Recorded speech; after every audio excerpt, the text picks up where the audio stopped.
Binabad ko na yan sa patis, sabaw ng pineapple, chunks at saka paminta. Yan. Pipritoy ko muna yung patatas at carrots. Ilagay ko na rin yung bell pepper.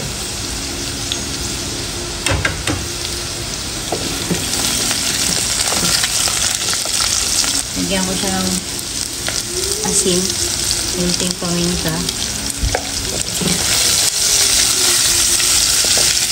Lalagay ko na rin yung pinya. Sa nabili ko ay slices. Iniwa ko na lang.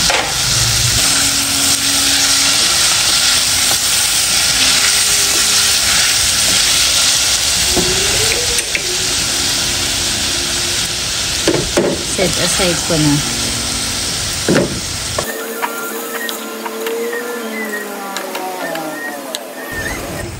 Sa parehas na kawali, papan-fry ko yung mga manok. Ayan, na.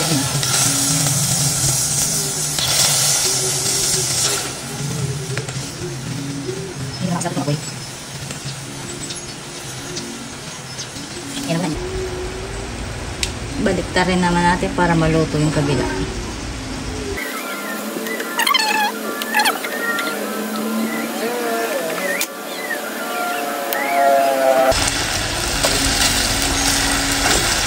So, bakit ba pinapan fry muna bago lutuin? Para kumapit yung lasa ng minarinate natin doon sa manok. Lagyan lang natin ng konting tosta lang. Kung naaamoy nyo lang ito, ang dami. Pwede nyo amoy na natin.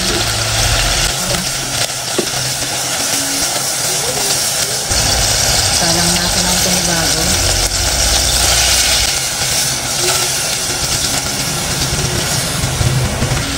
Ito po ay hindi pa luto kasi pinang-fry lang ito. So, lutuin pa rin natin ito dun sa pinakasasa niya.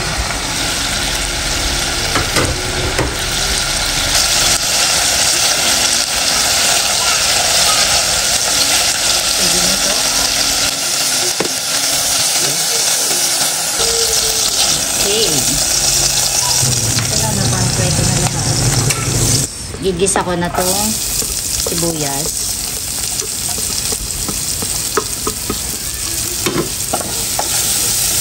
So, hindi ko na yung dadagdagan ng mantika kasi mamantika na yung manok.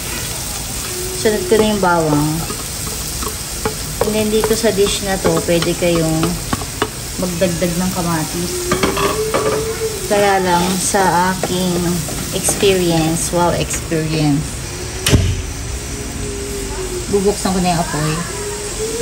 Kaya lang sa experience ko ay mabilis masira yung pininyahan pagka may kamatis.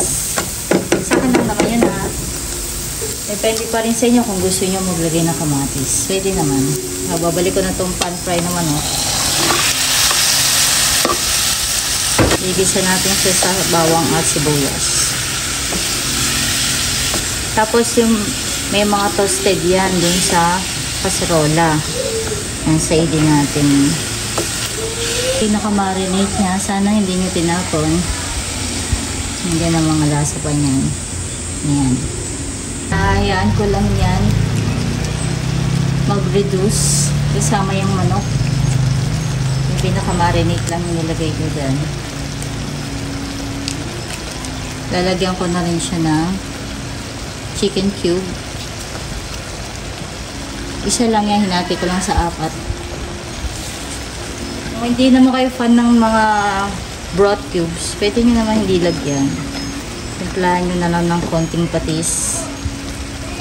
Pero sa puntong to, di ko muna siya lalagyan ng patis kasi yung marinate niya may patis na baka masyadong umalat. So, sa huli na lang, pag tinikman ko at bitin pa rin, yun, saka ko lang siya lalagyan ng patis. Lalagyan ko rin ng half cup ng tubig para lang lumambot yung manok. Kung nakukulangan pa kayo sa tubig, pwede nyo dagdagan para marami yung pinakasarsa. Pero half cup na water, okay na sa akin yan. Tatakpan ko muna. And then, lulutuin ko yan ng mga around 15 to 20 minutes para maluto yung manok hanggang sa loob.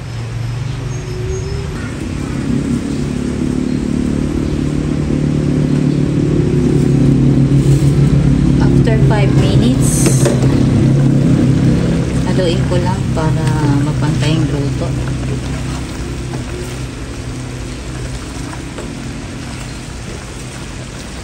Malaman naman tong manok, so ang gagawin ko is babalik ko na tong mga gulay na pinarito kanina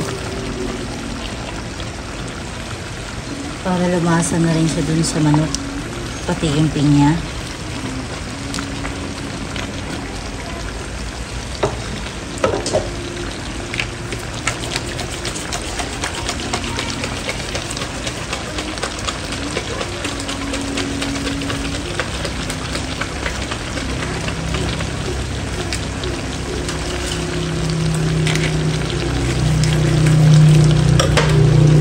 Ngayon, sa pininyahan, ang nilalagay ko ay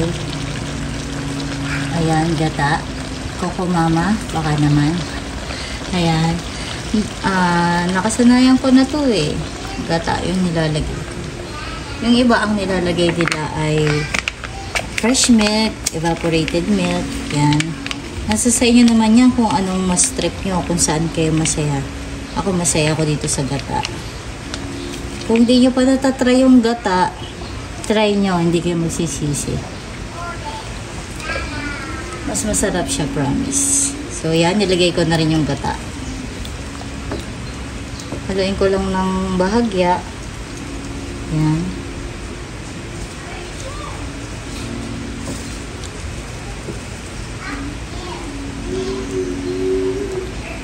Sinisigurado ko lang na nakalubog yung mga manok at yung mga gulay.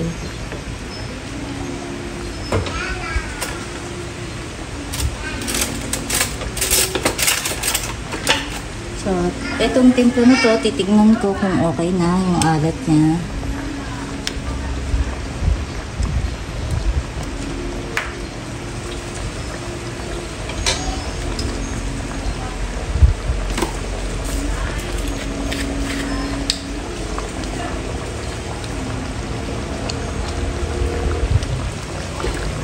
Medyo lumalamang yung pagkatamis niya gawa ng pineapple, kaya nalagyan ko ng konting patis. Hindi lang po. Ayan. Bali, ito na yung final seasoning ko.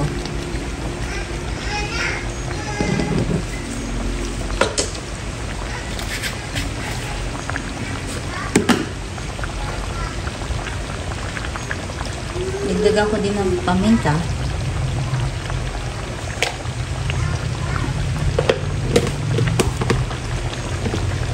Yung time ng cooking ng manok, yung time ng pagluluto ng manok, depende yung sa parte. Ito kasing gamit ko ay medyo malamang. So, ayoko naman na tumigas. Kaya hindi ko na siya masyadong pinatagal yung luto kanina. Ngayon, maluluto pa rin naman to. Bali, ng 10 minutes yung pagpapakulo ko.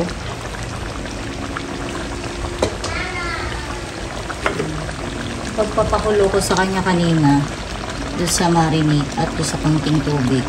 Maabot siya ng mga 10 minutes.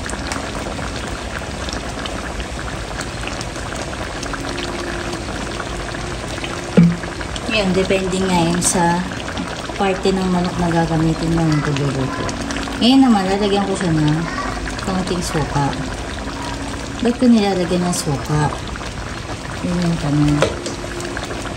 Napapatagal niya yung shelf life ng ulam. Ewan ko, kasi sa akin, sa buko na yung tukat, nilalagyan ko ng konting suka.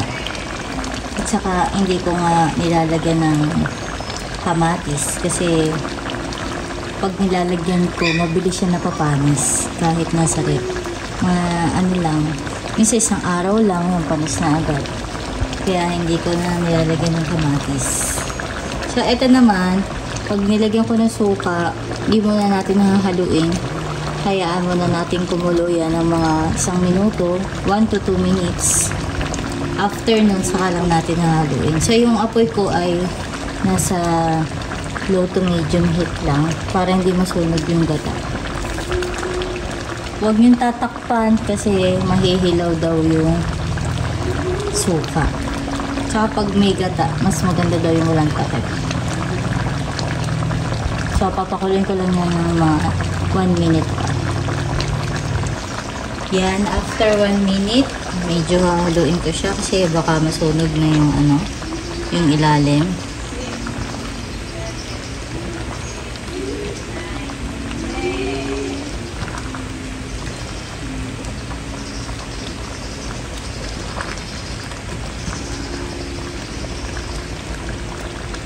So, ito, lulutuin ko na lang to hanggang sa lumambot yung carrots at patatas.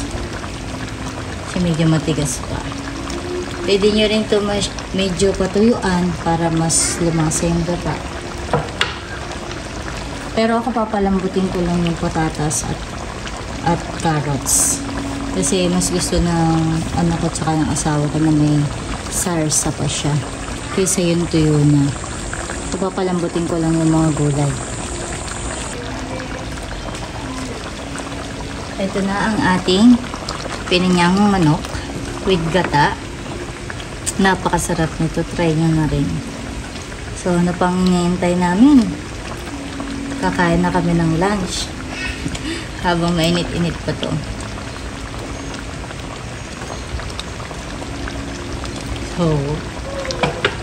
So, try this and enjoy, angels. Thank you for watching po. Bye-bye!